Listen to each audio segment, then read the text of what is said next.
Hey guys, welcome back to the channel. That is not true. The one thing I hate about this bike is that I have to always use a tool to reset the service maintenance notification even though I do the maintenance.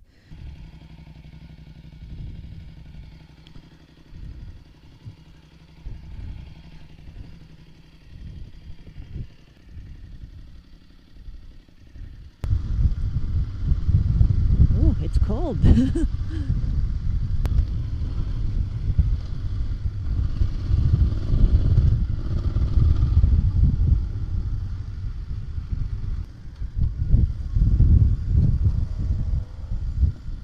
says it's supposed to be hot today, but I'm out early enough that it's actually cold right now.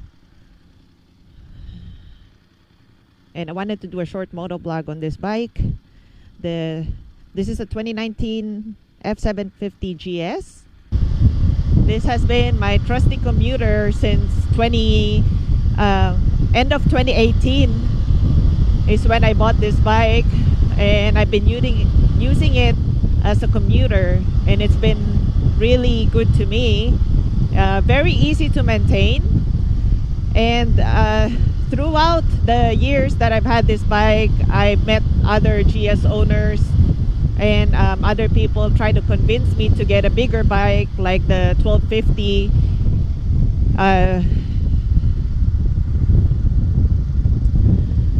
Mainly because they said that, you know, it's more balanced. I get it and all that stuff, but inherently I just stuck with this bike for many reasons. First of all, this is cheaper. If I get a 1250, I would have to pay extra for a heavier bike. And it is balanced and it's nice when it's moving, but when it's stand still, it's really heavy. The bike is really heavy, and I have prior back problems. So I didn't want to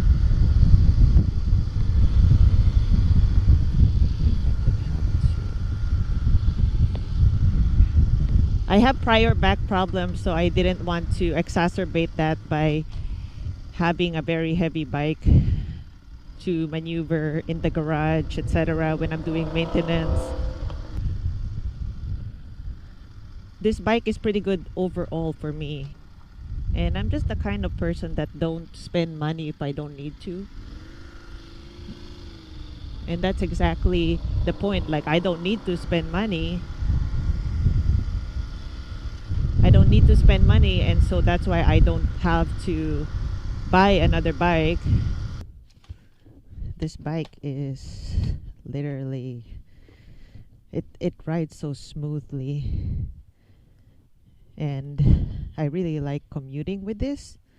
The only thing, now that I've been really busy and mostly literally just commuting with this bike, the only thing I would change when the tires wear out is I'll go back to 80/20s or 90/10, because it's much smoother ride, and it's just nicer on the freeway. I noticed that yes, it feels smoother, it can go faster, just better for commuting. And right now that's mostly what this bike's been doing, and not as much off-roading and moto camping. So that's that. It's really low maintenance. This is what I like about this bike. It's super low maintenance. I like the 701. Oh, by the way, this is the low suspension. Not the low seat, just a low suspension. I am 163 centimeters, which is about 5'3", and this is a good enough height for me to be able to put both feet not flat. I cannot flat foot both feet, but securely enough on both sides that it makes it easy for me. See that it is again. They charge you $40 to reset it every time, and I haven't bought the tool to reset it because I'm cheap. I'd rather use the money for something else, like maybe oil for the oil change, gas. Because it doesn't bother me. I just have to, I mean, it just shows up and then I just have to reset it, then it's gone. You still do the maintenance. It's literally just a thing to, if you are not up to speed and you need somebody to remind you every time, hey, you're due for this, then I get it. But if you can just do that yourself, like how people do back then when technology wasn't as prevalent, then you're fine. And that's what I do for my, that's what I do. I just put it on my calendar, like time to do this, time to do this. And you also have, you just put it on your calendar. And sometimes I am in this phase where I'm like, I really like this bike. And sometimes I really like the 701. And I have thought, actually, I think if I have to choose one, it's really hard. Because like right now I'm in this thing where I'm like, no, I really would sell the 701 and keep this one. And so what happens is I just end up keeping both bikes. So that's why I still have both bikes until now. They're both useful, and it's really, there's no point in selling them, I think, because I will end up losing money because they're so cheap. They're paid off. Both paid off. I never got the deal like what they have now, which is like 0% financing when they're trying to get rid of their old models. I always miss that deal when I look for bikes, so I just end up buying them. I end up buying them outright. And like the 701 was pretty old when I bought it. It's been like a few years old, so it was pretty cheap already. And this one was a demo bike, so this was actually technically secondhand, even though it only had like 100 miles or 300 miles. Very low miles when I got it.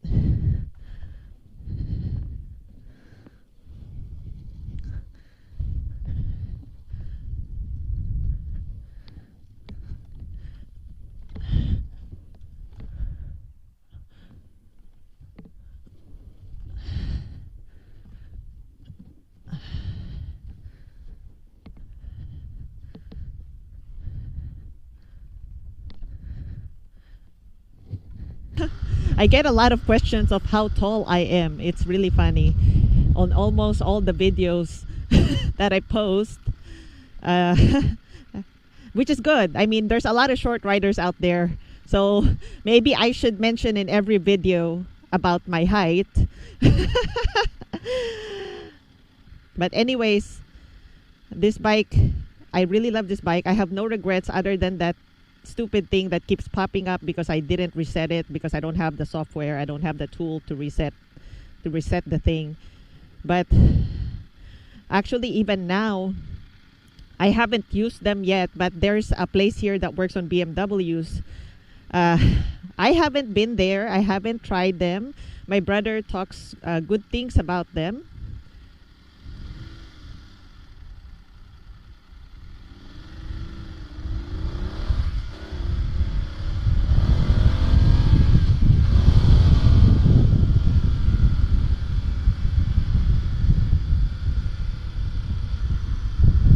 My brother talks good things about this shop, but what I noticed was that I would like to peruse some shops and not have to do the work myself sometimes. Sometimes I just get really lazy.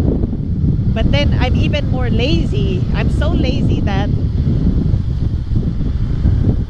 when Kyle's bike had a flat tire, instead of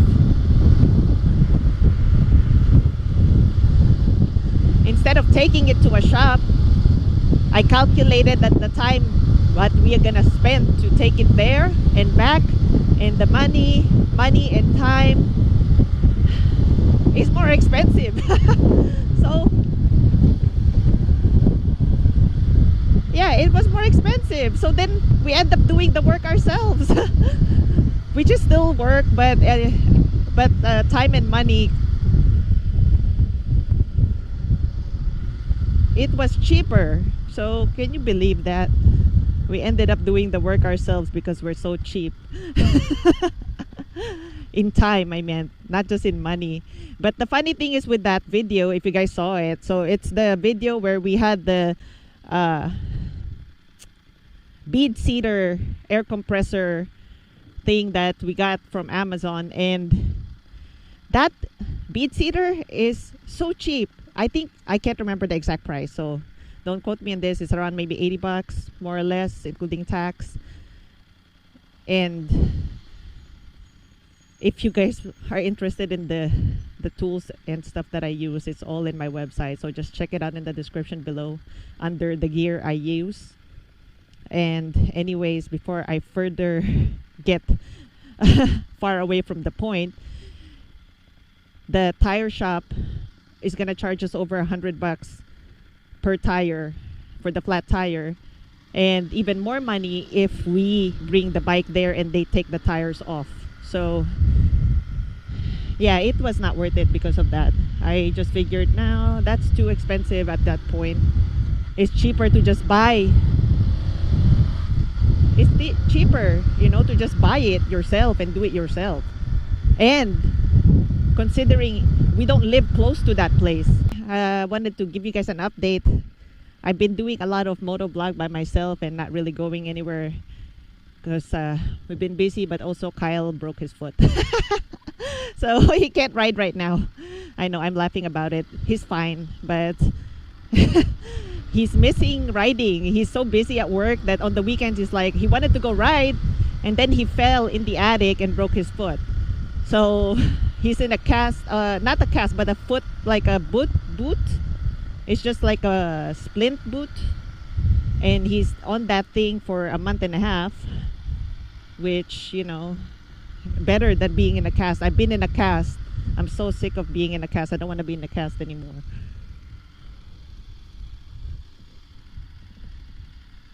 Okay. Morning.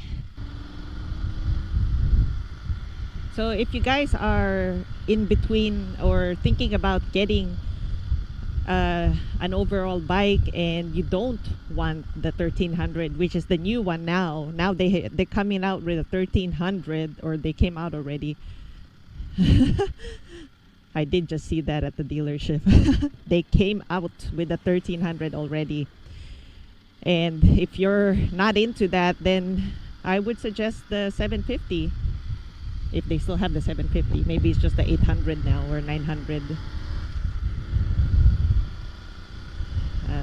Sometimes I don't know if they want to go or they don't want to go, so I slow down for the ones that turn in, because some of them are in a hurry. I'm not in a hurry, and if they hit me, I've got a lot to lose. They don't. Maybe just their morals for hitting me, but because I do have the right of way. Oh, this guy wants to be in my lane. But anyways, what was I saying? Yeah, this is a good one because it's light enough, but it's agile enough, it's light enough, and it's nice overall bike. The ride is very smooth, and the thing is, like, the 701 is really nice, but it's a thumper. So thumpers, they're really rough, and it's very like I don't know how to, but it goes like this, and it's like, it's not very smooth. But this is more smoother.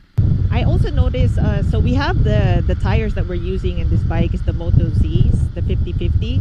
And what I noticed is that for Kyle anyway, his tires lose air more than mine. It doesn't seem like there's any real obvious leaks. But I wonder if it's because his bike is heavier. If you're gonna ask me whether his bike or my bike, I would rather have my bike. And this is what I'm gonna tell you guys. So I went to the dealership, and just for shits and giggles, I asked them, hey, how much for trade-in for this bike?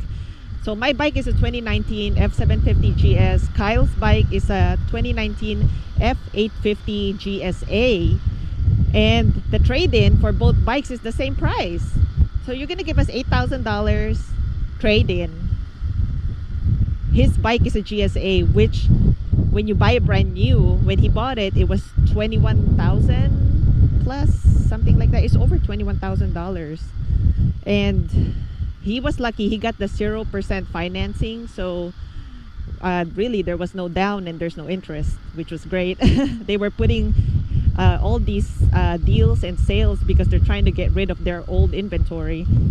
And my bike, brand new, is about 15, I think. I got it for less than that because it was a demo bike.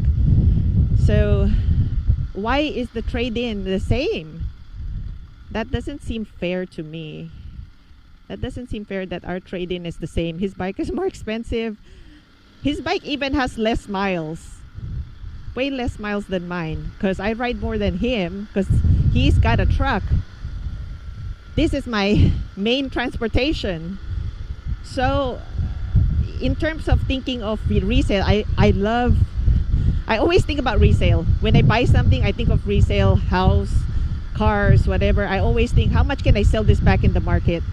And so when the resale is poor, I usually don't get it. And I guess I made a good choice with this one. Because the resale value is pretty good. I wouldn't trade it in. After, I just wanted to know, because Kyle was saying, hey, why don't we trade in both our GSs and get a 1300 and share it between the two of us. And we still have to add more money on top of it. So I just said, never mind, I'm not gonna do that.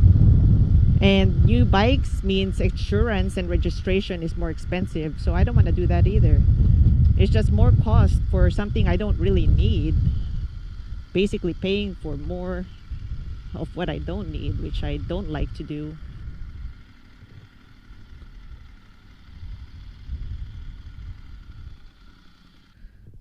Look at my setup here. Look at this is my compartment. When I commute, I really love having this top case. When I'm camping and when I'm traveling through like really windy freeways, this acts as a large wind sail because I'm so small. So I'm short, but I'm also small. I'm not fat. Although sometimes I like to joke and say I am fat. I am not fat. And the worst thing about that is that I'm sitting here like a small frame, and then you got this big thing in the back, and I can feel it. I can feel it. Kyle always says, because he has the same top case, and he goes, I don't feel anything. But he's also like over 200 pounds, and he's 6'1".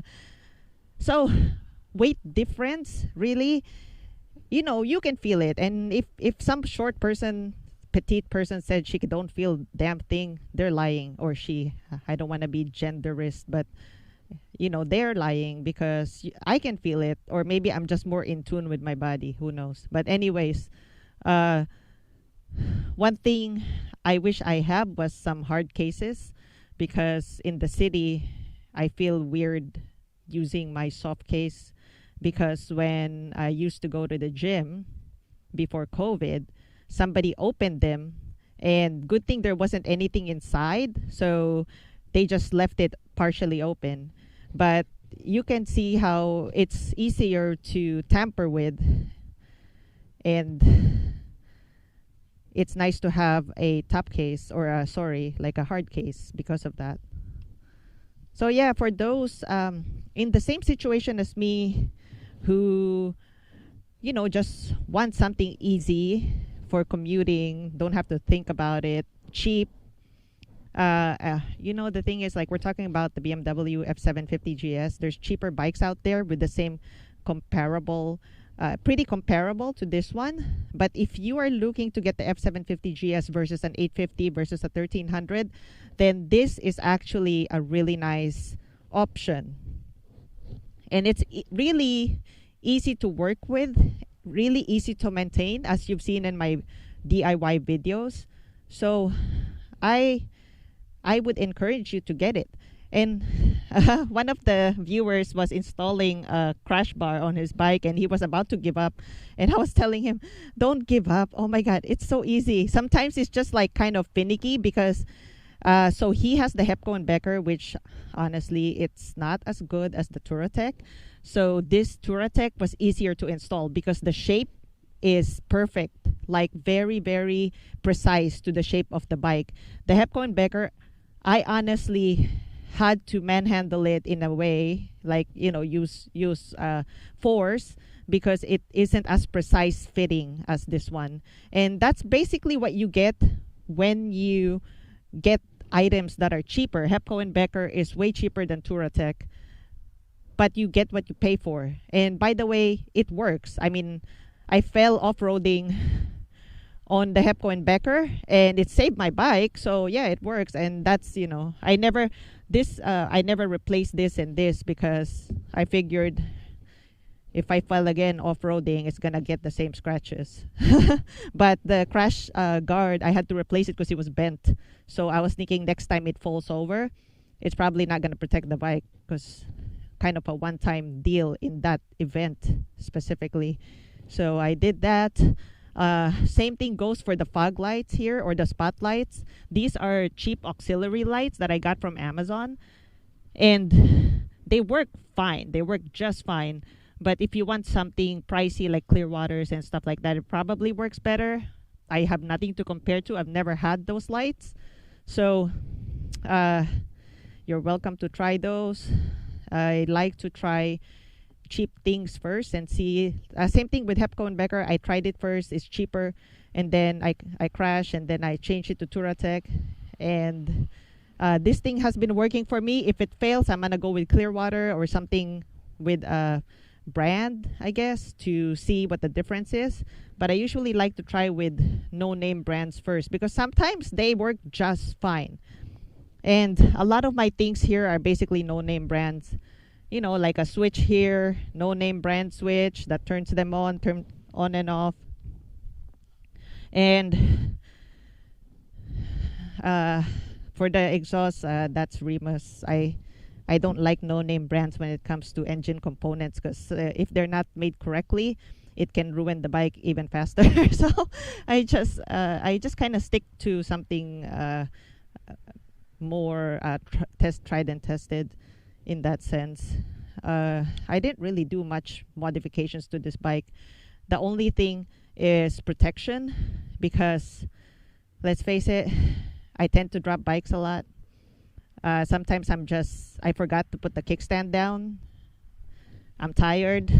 I want to go home. And then when I get home after work and it's been 12 hours or 16 hours, sometimes I forget to put the kickstand down. And that's what happened. So I'm not very prissy with the bike. I maintain it so it's functional, but I'm not very prissy in terms of looks. Like, as you can see, all the bugs here, I haven't cleaned it because it's gonna get dirty again anyway. So if it's not affecting the performance, it's fine. I've got better things to do, so I would rather not waste my time polishing it and all that stuff. So if you guys have questions about the 750 GS, feel free to leave them in the comment section below. I talked about as much as I can think of about owning this bike and why I prefer it versus the other heavier versions of the GS, because for my lifestyle and purpose, it fits me well. And some people prefer the 1250. They're shorter. I have friends that are shorter than me riding the 1250. They like it. It's their preference. They prefer it. This bike is plenty fast for my purpose. I actually don't even, I don't want to get a ticket. So I ride maybe 80 miles per hour max and just follow the flow of traffic. And most of the, especially with these 50/50 tires, they actually are not very nice at high speeds. So now that I've had these, I haven't been riding that fast at all because I feel the vibration, and it isn't as smooth as when you have street tires. And here is Kyle's bikes, just low mileage. He tries to ride them. Maybe he will ride them when his foot splint is off. And the 701, I still ride it from time to time, but sometimes I think, should I consolidate and sell one bike? Kyle wants to keep the 350 for sure. He was thinking of switching out to the 1300. And yeah, that's why he asked me if I would sell my bike, but I was thinking, oh, well, I would be using the bike more than he would, and I would really like to just use this bike. I've gotten so used to it by now. It takes me a few rides to get used to a new bike, and that just means I have to get used to that one again. And you know how it is about change. I mean, we must all accept changes, but sometimes if you can not have to deal with it at the meantime, then maybe postpone it a little bit. So here's the 701. Great bike, but yeah, I don't know what else to say, guys, other than if you're thinking of getting the 750, it's a great price and it rides really well. I really like it. I'm biased, so if you're watching this video, then you're probably biased too, because you're probably just waiting for somebody else to say, yes, you're making the right choice and just get the 750 GS. If you're on the fence, maybe this video will convince you yes or no. If you guys were to choose which one you should sell, which one would you sell and why? Let me know in the comment section below.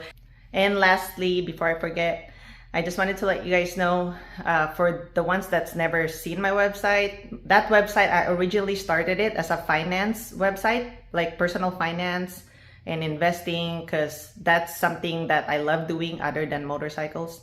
And so if you see why you're confused, and that's because primarily it was supposed to be for that, but I just wanted to make it into kind of a one for everything. And so that's why I put my motorcycle stuff there as well. And you guys will see it. My under gear I use is all the tools and gear and etc. that I mentioned in the video and that I use, and filming gear, etc. It's all there. If you guys are interested in saving money and investing, there's I wrote short articles about it because I am really passionate about that. Actually, I love talking about money.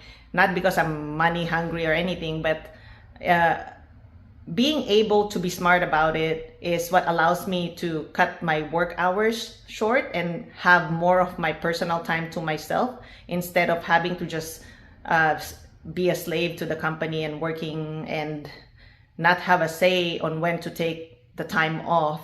And that's really, it's something that I've built over time. This doesn't happen overnight. There's no magic bullet. A lot of people think, oh, hey, it's time for me to do this too. Like, can you just tell me how to do it? Like, as if I have the answer to make this happen overnight. This doesn't happen overnight. This is years and years of really good lifestyle changes that compounded over time. So anyways, that's for another video. Thank you so much for watching, and as always, ride safe, everybody. Bye.